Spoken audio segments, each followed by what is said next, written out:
The smell hit me first. Raw sewage mixed with chlorine, wafting across what was supposed to be our community's crown jewel. I watched from my kitchen window as Corinne Henderson stood at the edge of her precious pool, her face turning green as the truth finally surfaced. Literally. The water that should have been crystal blue was now a murky brown soup, bubbling with things that should never see daylight. Families were running from the pool area, children crying, parents shouting. Corinne was screaming into her phone, probably calling her lawyer, her contractor, anyone who might save her from this nightmare. But I knew something she did not know yet. This was not an accident. This was not a random pipe failure or a freak sewage backup. This was exactly what happened when you spent 2 years blocking your neighbor's rain drain while illegally connecting your septic system to the community water supply. I had been planning this moment for 8 months. Every document, every photograph, every witness statement. Corinne thought she had destroyed me when she rejected my simple drainage request. She had no idea she had just signed her death warrant. That is when I realized that sometimes the best revenge is letting people drown in their own waste. My name is David Chen, and I used to believe that following the rules would protect me. I moved to Willowbrook Estates 3 years ago with my wife, Sarah, and our twin daughters. The neighborhood was everything we had dreamed of during those long years of saving for our first home. Pristine lawns, tree-lined streets, and a homeowners association that promised to maintain our property values and community standards. I was the kind of neighbor every HOA claims to want. I kept my grass exactly 2.5 inches tall. I painted my house every 4 years in approved colors. I even volunteered for the Neighborhood Watch program and helped organize the annual block party. Sarah used to joke that I read the HOA handbook like the Bible. But our perfect suburban dream had one major flaw that we did not discover until it was too late. Our house sat at the bottom of a natural slope, and every heavy rain turned our basement into a swimming pool. The previous owners had installed a basic sump pump, but it was not enough for the increasingly severe storms that seemed to hit our area every few months. The first flood happened during our second winter. I came home from work to find 3 inches of water covering our basement floor. Our Christmas decorations were ruined. Photo albums from our wedding were soaked beyond repair. Sarah cried for hours as we threw away irreplaceable memories. I knew I had to act fast. Spring was coming, and the weather reports promised heavy rainfall. I spent weeks researching the best drainage solutions, consulting with contractors, and studying local building codes. The answer was simple: install a proper French drain system that would redirect rainwater away from our foundation. But I was not going to make the same mistake as some of my neighbors who had been fined for unauthorized improvements. I would do everything by the book. I filled out Form 27B for exterior modifications. I submitted detailed engineering plans. I even hired a licensed contractor to ensure everything met city standards. That was when I first encountered Corinne Henderson. Corinne had been the HOA president for 6 years, and she ruled Willowbrook Estates like her personal kingdom. She was a woman in her early 50s with perfectly styled blonde hair and the kind of smile that never reached her eyes. She drove a white BMW SUV and lived in the largest house on the most expensive street. I submitted my drainage application on a Tuesday morning. By Thursday afternoon, I had my answer, DENIED. The rejection letter was brief and brutal.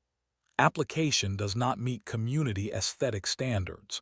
Proposed drainage system may negatively impact property values. Request denied pending further review. I stared at the letter in disbelief. There was no explanation of what aesthetic standards I had violated. No suggestion for how to modify my plans. No timeline for this mysterious further review. Just a flat rejection of my attempt to protect my home from flood damage. I called the HOA office immediately. The secretary told me Corinne was unavailable but would call me back within 48 hours. A week passed. No call. I left 3 more messages. Still nothing. Finally, I decided to attend the next HOA board meeting.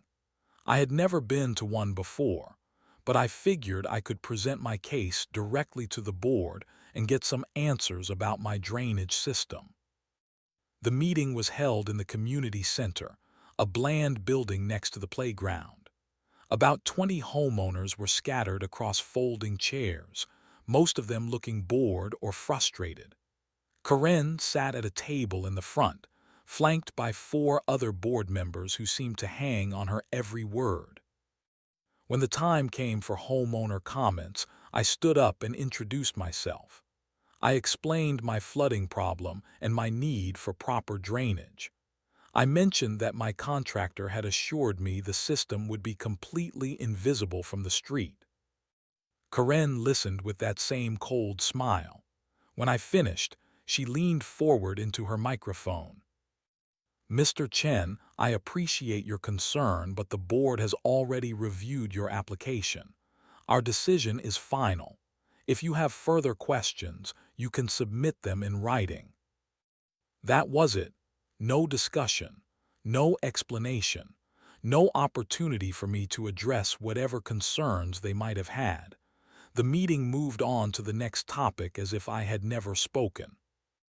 I left that meeting feeling confused and angry. But I had no idea this was just the beginning of what would become a 2-year war that would consume my life, drain my savings, and ultimately destroy everything Corinne Henderson had built. I refused to give up. My basement had flooded twice more since my initial application, and I was not going to let bureaucratic stubbornness destroy my home. I decided to appeal Corinne's decision through the proper channels, following every procedure outlined in the HOA handbook. First, I requested a formal hearing with the Architectural Review Committee. The handbook clearly stated that homeowners had the right to present their case in person and bring supporting documentation. I prepared a comprehensive presentation with photographs of my flooded basement, engineering reports, and testimonials from neighbors who had successfully installed similar drainage systems in other communities. The hearing was scheduled for a Wednesday evening in Corinne's living room. I arrived with my folder of evidence, ready to make my case. Corinne was there, along with 2 other committee members who introduced themselves as Janet and Robert. They seemed nice enough, but I noticed they kept glancing at Corinne before responding to any of my questions. I presented my case methodically. I showed them the flood damage photos, the engineering reports that proved my drainage system would not affect neighboring properties, and the city permit that had already been approved. I explained that the system would be completely underground and invisible from the street. Janet seemed genuinely sympathetic. "This looks like a reasonable request," she said, studying the engineering plans. "The contractor has done good work in the neighborhood before." But Corinne cut her off. "The committee needs to consider the broader impact on property values. We cannot set a precedent that allows homeowners to dig up their yards whenever they feel like it." "But this is not about feeling like it," I protested. "This is about preventing flood damage to my home." Corinne's smile never wavered. "Mr. Chen, there are always alternatives. Have you considered waterproofing your basement instead?" I explained that I had already tried waterproofing, but it was not sufficient for the volume of water that accumulated during heavy storms. Corinne suggested I install a more powerful sump pump. I told her I had already upgraded my pump twice. She recommended I contact my insurance company about flood coverage. Every solution I had already tried, Corinne dismissed. Every alternative she suggested was inadequate for my specific situation. It became clear that she was not interested in solving my problem. She was only interested in maintaining her authority to say no. The committee voted to uphold the denial. Janet looked uncomfortable as she cast her vote, but she fell in line with Corinne's decision. Robert never even looked up from his phone. I left that meeting feeling frustrated, but I was not finished. The HOA handbook provided for a second level of appeal to the full board of directors. I submitted my appeal paperwork and waited for the next board meeting. During those weeks of waiting, I started talking to other neighbors about their experiences with the HOA. What I discovered shocked me. Mrs. Patterson, an elderly widow who lived 2 streets over, told me about her 6-month battle to replace her mailbox after it was damaged by a snow plow. Corinne had rejected her first choice because the style was not on the approved list. Her second choice was rejected because the color was not quite right. Her third choice was rejected because the installation would require a variance for the setback requirements. I finally gave up and paid 3 times what I should have to use the contractor Corinne recommended, Mrs. Patterson said. Turns out he was her brother-in-law.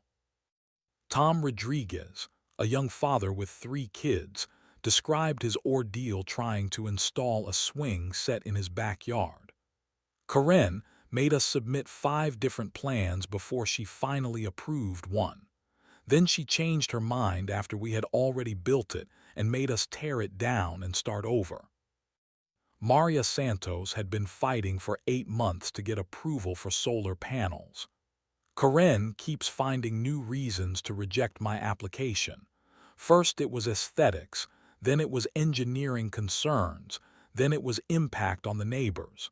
I think she just likes saying no. As I talked to more neighbors, a pattern emerged. Corinne was not just difficult with everyone. She was systematically abusing her power to control every aspect of life in our community. She seemed to take particular pleasure in making reasonable requests as difficult as possible. But I also discovered something else. Corinne had a very different set of rules for herself and her friends. 3 months before my drainage application was denied, Corinne had approved a major landscaping project for her next-door neighbor that included installing a decorative pond and waterfall system. The project required significant excavation and permanently altered the drainage patterns for that entire section of the neighborhood. Corinne had also approved a pool installation for the family across the street from her house, even though it required a variance for the setback requirements that she had refused to grant to other homeowners. When I asked Corinne about these apparent inconsistencies at the next board meeting, she gave me that same cold smile. Each application is evaluated on its individual merits, Mr. Chen. If you have concerns about other projects, you are welcome to submit them in writing. I was beginning to understand that I was not just fighting for my drainage system. I was fighting a corrupt system that operated by favoritism and personal connections, rather than fair and consistent rules. The board meeting where my appeal was heard felt like a show trial.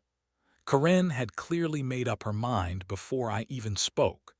The other board members seemed to be going through the motions of listening, but their votes were already decided. My appeal was denied by a vote of 5-0. I could have given up at that point. Many of my neighbors had, but something inside me refused to accept defeat. Maybe it was pride, maybe it was principle, but I decided that if Corinne wanted to play hardball, I would learn to play hardball too. I started with public records. Every HOA in our state is required to file annual financial reports with the Secretary of State. I requested copies of Willowbrook Estates filings for the past 5 years. What I found made my blood boil. According to the financial reports, our HOA had paid over $200,000 in landscaping and maintenance contracts in the previous year alone. For a community of only 120 homes, that seemed excessive. Our common areas consisted of a small playground, a community center, and a few flower beds at the entrance gates. I cross-referenced the contractor names with business registrations and discovered that 3 of the largest contracts had been awarded to companies owned by Corinne's relatives. Her brother-in-law's construction company had received $75,000 for drainage improvements that I could not locate anywhere in the neighborhood. Her cousin's landscaping business had been paid $40,000 for tree maintenance during a year when no trees had been planted or removed. But the most interesting discovery was a company called Henderson Property Management. This company had received monthly payments of $3,000 for administrative services for the past 3 years. The business was registered to Corinne's husband, Michael Henderson. I dug deeper into Henderson Property Management and found that it was essentially a shell company. It had no employees, no office, and no apparent function other than collecting money from our HOA. Corinne was literally paying herself and her family members with our dues money. Armed with this information, I reached out to other frustrated homeowners in the neighborhood. Tom Rodriguez was eager to join my investigation. So was Maria Santos. Even Mrs. Patterson, despite her age, proved to be a valuable ally with her decades of experience navigating bureaucratic systems. We formed an informal group that we called the Willowbrook Accountability Committee.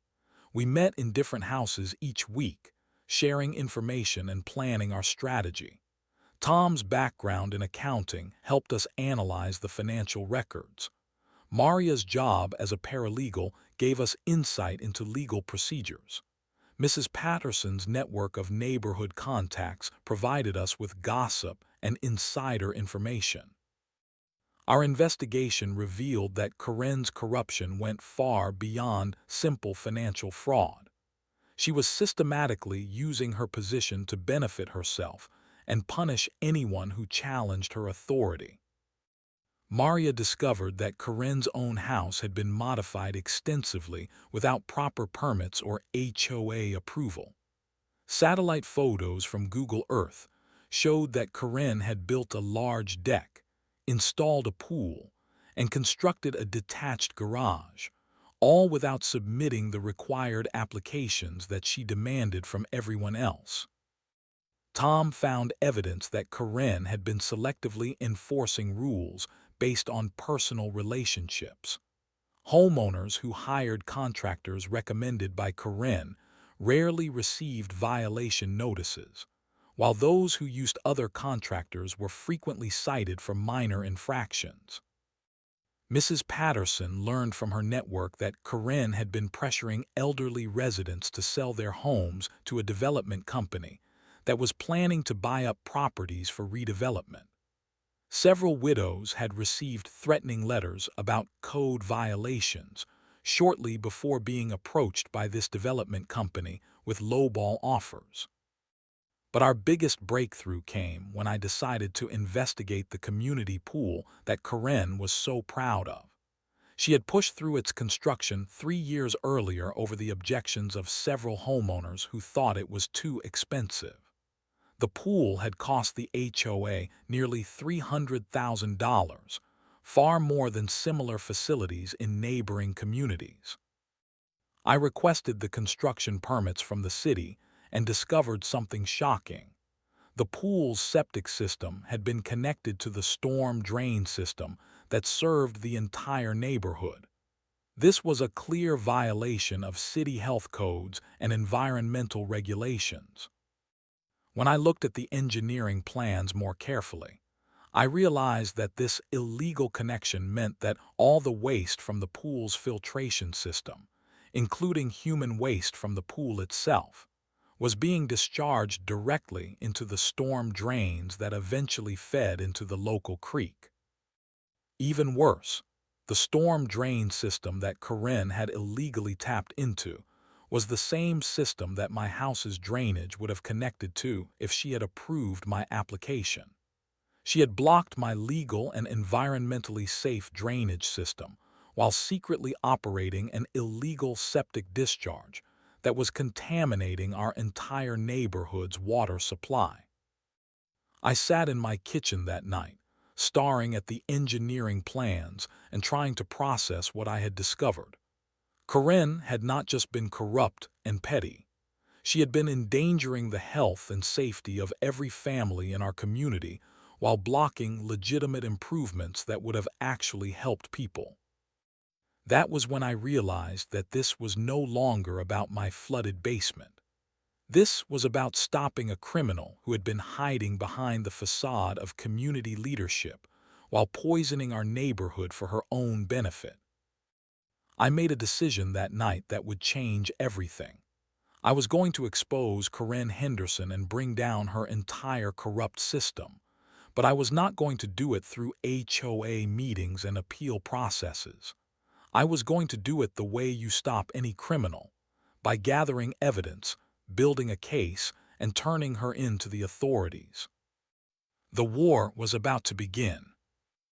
I spent the next 2 months building the most comprehensive case against Corinne Henderson that I could possibly assemble. This was not going to be a neighborhood complaint or an HOA dispute. This was going to be a federal environmental crime investigation. My first step was to contact the Environmental Protection Agency. I filed a formal complaint about the illegal septic discharge, providing copies of the engineering plans and photographic evidence of the storm drain connections. The EPA assigned my case to Inspector Janet Morrison, a no-nonsense woman who had been investigating water pollution cases for 15 years. Inspector Morrison was very interested in my evidence. She explained that illegal septic discharges were a serious violation of the Clean Water Act and could result in fines of up to $50,000 per day. She also told me that if the contamination had been going on for years, as I suspected, the total penalties could reach into the millions. But Inspector Morrison needed more than engineering plans and satellite photos. She needed proof that the illegal discharge was actually happening and that it was causing environmental damage. She asked me to help her gather water samples and document the contamination. This was where my background as a software engineer came in handy. I had always been good with data and documentation. I created a spreadsheet tracking water quality measurements from different points in the storm drain system. I took photographs with GPS coordinates and timestamps.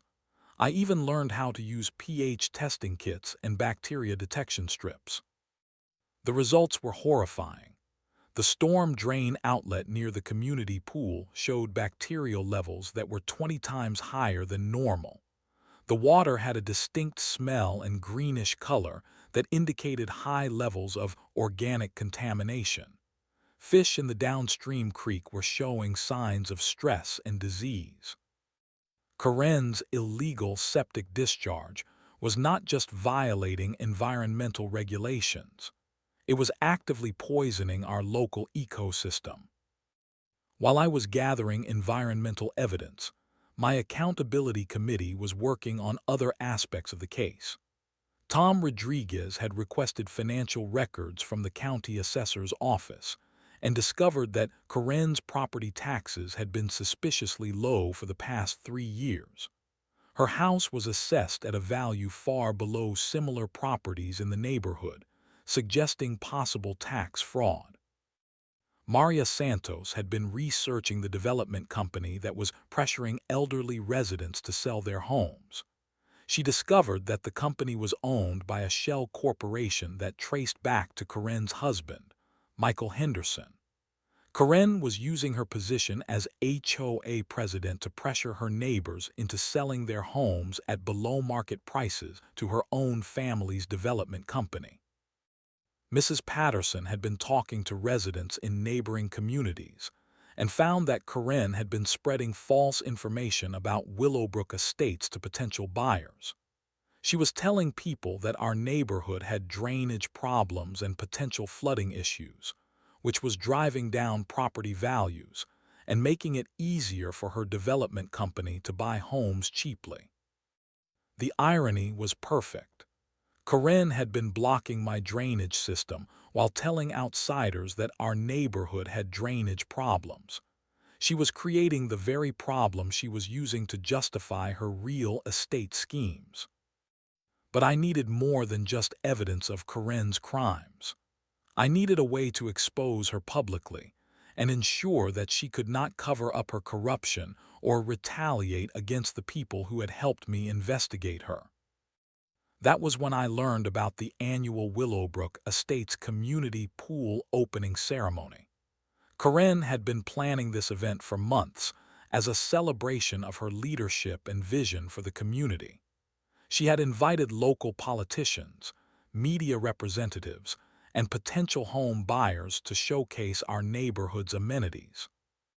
The ceremony was scheduled for Memorial Day weekend. Karen planned to give a speech about community values and environmental responsibility while standing next to the pool that was secretly discharging sewage into our storm drains. Local news crews would be filming. Families would be swimming in contaminated water. Children would be playing in a pool that was literally connected to a septic system. I realized that this ceremony would be the perfect opportunity to expose Karen's corruption in the most public and dramatic way possible. She would be surrounded by media, officials, and community members, all celebrating her leadership, when the truth about her environmental crimes would be revealed. I contacted Inspector Morrison and asked if she could schedule her official inspection for the day of the pool opening ceremony. She agreed, but warned me that she would need to coordinate with local health officials and possibly law enforcement, depending on what they found. I also reached out to the investigative reporter from our local news station who had been covering environmental issues. I provided her with copies of my evidence and asked if she would be interested in covering the story when it broke. She was very interested, especially when I showed her the financial records proving that Karen had been embezzling HOA funds. The final piece of my plan was to ensure that as many community members as possible would be present for Karen's moment of reckoning. I worked with my accountability committee to spread word about the pool opening ceremony, encouraging everyone to attend and bring their families. We did not tell anyone what we were planning. We simply encouraged maximum attendance at what we promised would be a very memorable community event. 3 weeks before the ceremony, I submitted one final application for my drainage system. I wanted it on record that I had tried to work within the system until the very end. As expected, Karen rejected my application within 48 hours. In her rejection letter, she wrote, "Mr. Chen's continued requests for unnecessary modifications demonstrate a pattern of disregard for community standards and environmental responsibility." Environmental responsibility. From a woman who had been secretly discharging sewage into our storm drains for 3 years. I kept that rejection letter in my desk drawer. I planned to frame it after Karen's arrest. The morning of Memorial Day weekend arrived with perfect weather. Sunny skies, light breeze, and temperatures in the mid-70s. Karen could not have asked for better conditions for her community pool opening ceremony. I woke up early and went through my final preparations. I had been coordinating with Inspector Morrison for weeks, and everything was in place. The EPA inspection team would arrive at exactly 11:30 a.m., 30 minutes after Corinne's scheduled speech began. The local news crews would already be filming. The health department officials would be standing by to test the water quality in real time. I had also prepared a comprehensive evidence packet for the media, copies of the financial records showing Corinne's embezzlement, photographs of the illegal septic connections. Water quality test results show dangerous contamination levels. Engineering reports prove that Corinne's pool system violated multiple environmental regulations. But the most damning piece of evidence was a recording I had made during my final conversation with Corinne 3 days earlier. I had called her office and asked to speak with her about my drainage application. I told her that I was willing to modify my plans to address any concerns she might have. I recorded the entire conversation on my phone. Corinne's response was everything I had hoped for and more. "Mr. Chen, I have told you repeatedly that your drainage system is not appropriate for our community. We have environmental standards to maintain. We cannot allow homeowners to discharge water into our storm drains without proper oversight." When I asked her to explain what proper oversight would look like, she became even more revealing. "The storm drain system serves the entire community, Mr. Chen. It supports critical infrastructure like our community pool. We cannot risk contamination or disruption to systems that serve the greater good." She had admitted that she was prioritizing her pool's illegal discharge over my legal drainage system. She had used the exact words storm drain system and community pool in the same sentence, proving that she knew about the illegal connection. I had her, on tape, admitting that she was protecting an illegal septic discharge while blocking a legitimate drainage system. The pool opening ceremony was scheduled to begin at 11:00 a.m. I arrived at 10:45 and positioned myself where I could watch everything unfold. The community center was packed with families, local officials, and media representatives. Corinne had set up a small stage next to the pool with microphones and a sound system. Corinne looked radiant in her white dress and pearls. She was clearly in her element, surrounded by admirers and positioned as the successful leader who had delivered this beautiful amenity to the community. She spent the first few minutes before her speech greeting VIPs and posing for photographs. I noticed that the pool water looked slightly off. It was not the crystal clear blue that you would expect from a newly opened facility. There was a faint greenish tint, and I could detect a subtle odor that most people probably attributed to chlorine, but that I knew was something much worse. Corinne stepped up to the microphone at exactly 11:00 a.m. and began her speech. "Welcome, friends and neighbors, to this celebration of our community's commitment to family values and environmental stewardship. This beautiful pool represents the best of what we can accomplish when we work together to maintain the highest standards for our neighborhood." She talked about property values and community pride. She praised the HOA board for its careful financial management and responsible oversight. She specifically mentioned their commitment to environmental protection and their careful review of all construction projects to ensure they met the highest standards. The irony was so thick I could barely stand it. Corinne was standing next to a pool that was illegally discharging sewage into our storm drains while giving a speech about environmental stewardship and responsible oversight. At 11:25, I saw Inspector Morrison's van pull into the parking lot. She had brought a full team, environmental specialists, health department officials, and what looked like law enforcement officers. They parked discreetly and began unloading their equipment. Corinne was still speaking, now talking about the importance of following rules and maintaining community standards. She was explaining how the HOA's careful oversight protected everyone's property values and quality of life. We simply cannot allow individual homeowners to make modifications that might impact our shared infrastructure, she said. Projects like drainage systems must be carefully reviewed to ensure they do not contaminate or disrupt critical community facilities. The audience was nodding along, impressed by Corinne's apparent wisdom and leadership. Children were playing around the pool area, eager to jump in as soon as the ceremony concluded. Local officials were smiling and applauding at appropriate moments. None of them knew that in less than 5 minutes, everything would change.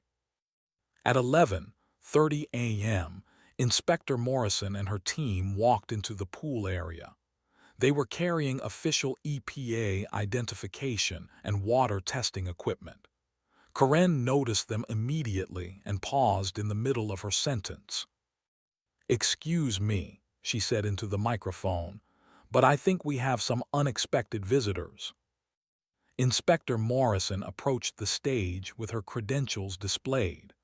Her voice was loud enough for everyone to hear. "Ma'am, I am Inspector Janet Morrison with the Environmental Protection Agency. We are here to conduct an emergency inspection of this facility based on reports of illegal discharge violations." Corinne's face went white. The crowd fell silent. The news cameras turned toward the EPA team. And that is when everything Corinne Henderson had built began to crumble. The silence that followed Inspector Morrison's announcement lasted only a few seconds, but it felt like an eternity. Corinne stood frozen at the microphone, her prepared speech forgotten, as the reality of the situation began to sink in. "I am sorry, there must be some mistake," Corinne said, her voice shaking slightly. "This is a private community event.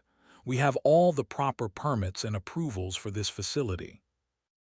Inspector Morrison was not impressed. She pulled out a folder thick with documents and began reading from an official notice. "We have received evidence that this facility is operating an illegal septic discharge system in violation of the Clean Water Act. We are here to conduct immediate water quality testing and inspect the facility's waste management systems." The crowd was murmuring now, confused and concerned. Parents were pulling their children away from the pool. Local officials were looking at each other with worried expressions. The news cameras were rolling, capturing every moment of Corinne's growing panic. "This is ridiculous," Corinne protested. "Our pool system was professionally designed and installed. We have never had any problems or violations." That was when I stood up from my position in the crowd. I had been waiting for this moment for 8 months, and I was not going to let Corinne lie her way out of it. "Corinne, you have been operating an illegal septic discharge for 3 years, and I have the evidence to prove it." Every head in the crowd turned toward me. Corinne's face went from white to red as she realized who was speaking. "Mr. Chen, this is not the time or place for your grievances. This is a community celebration." But Inspector Morrison was already walking toward me. I handed her the folder containing all my evidence: the engineering plans, the water quality test results, the photographs of the illegal connections, and the recording of my conversation with Corinne. "Inspector Morrison, I am David Chen. I filed the original complaint with your office. Everything you need is in this folder." Inspector Morrison quickly reviewed the documents while her team began setting up their water testing equipment. The crowd was growing restless, and some people were starting to leave. But most stayed, sensing that they were witnessing something important. Corinne tried to regain control of the situation. She stepped away from the microphone and walked toward Inspector Morrison. Inspector, I think there has been a misunderstanding. If there are any issues with our systems, we can address them through the proper channels. There is no need to disrupt this community event. But Inspector Morrison was not interested in Corinne's diplomacy. She had been doing this job for 15 years, and she knew corruption when she saw it. Ma'am, illegal discharge of sewage into storm drains is a serious federal crime. If our preliminary tests confirm contamination, we will need to immediately close this facility and begin a full investigation. The EPA team was already taking water samples from the pool and the nearby storm drains. They were using sophisticated testing equipment that could provide results within minutes. Corinne watched them work with growing horror as she realized that her carefully constructed facade was about to collapse. That was when Tom Rodriguez stepped forward with his folder of financial documents. Inspector, you should also know that this facility was built using embezzled HOA funds. We have evidence that Corinne Henderson has been stealing money from the Homeowners Association for years. Corinne spun around to face Tom. That is a lie. Our financial records are completely transparent and have been audited every year. Maria Santos joined us with her folder of evidence. Corinne, we have copies of all the contracts you awarded to your family members. We know about Henderson Property Management. We know about the development company that has been pressuring elderly residents to sell their homes. The crowd was getting louder now, with angry voices and shouting. Corinne was surrounded by evidence and accusers, but she was still trying to maintain control. These people are making false accusations because they are angry about their permit applications being denied. They are trying to disrupt our community with conspiracy theories and lies. But Inspector Morrison's equipment was already providing results. She walked over to Corinne with a grim expression. Ma'am, our preliminary tests show bacterial contamination levels that are 40 times higher than safe standards. This pool contains dangerous levels of E. coli and other harmful bacteria. We are immediately closing this facility and ordering everyone to evacuate the area. The crowd erupted. Parents were grabbing their children and running from the pool area. Local officials were demanding explanations. The news cameras were capturing every moment of the chaos. Corinne made one last desperate attempt to save herself. She grabbed the microphone and tried to address the crowd. Everyone, please remain calm. This is a coordinated attack by disgruntled homeowners who want to damage our community. We will resolve these issues through proper legal channels. But her words were drowned out by angry shouts from the crowd. Mrs. Patterson was yelling about the money Corinne had stolen. Tom Rodriguez was demanding Corinne's resignation. Other homeowners were sharing their own stories of Corinne's abuse and corruption. Inspector Morrison took control of the situation. She had law enforcement officers with her team, and they began cordoning off the pool area and securing evidence.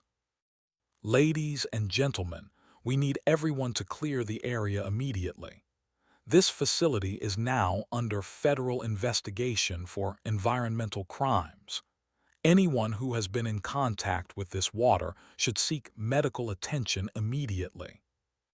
Corinne was still standing at the microphone, but she was no longer speaking. She was staring at the chaos around her, watching 15 years of carefully constructed power and influence crumble in real time. The news crews were interviewing anyone who would speak to them. The local health department was setting up a temporary medical station to evaluate people who might have been exposed to contaminated water. The EPA team was expanding its investigation to include the entire storm drain system. And I was standing in the middle of it all, watching Corinne Henderson's empire collapse exactly as I had planned.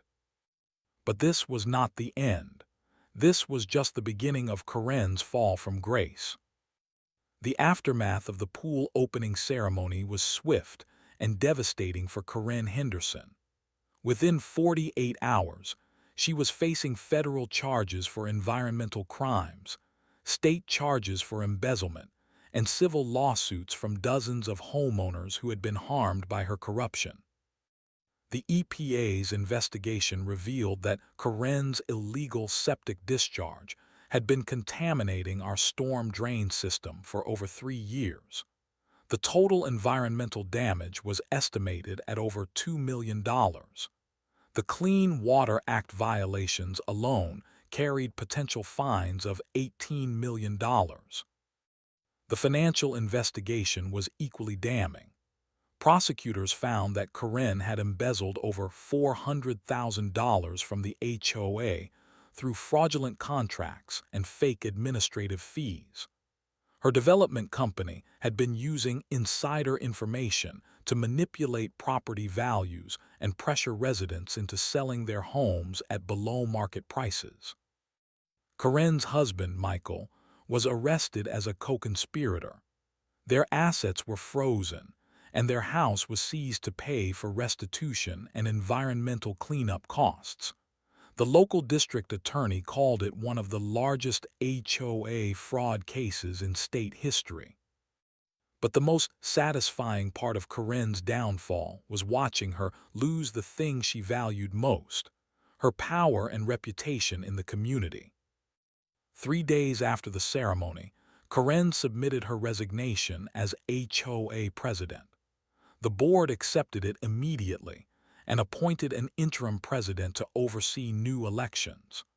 Corinne's cronies on the board were also voted out in a special election that drew the highest turnout in Willowbrook Estates' history.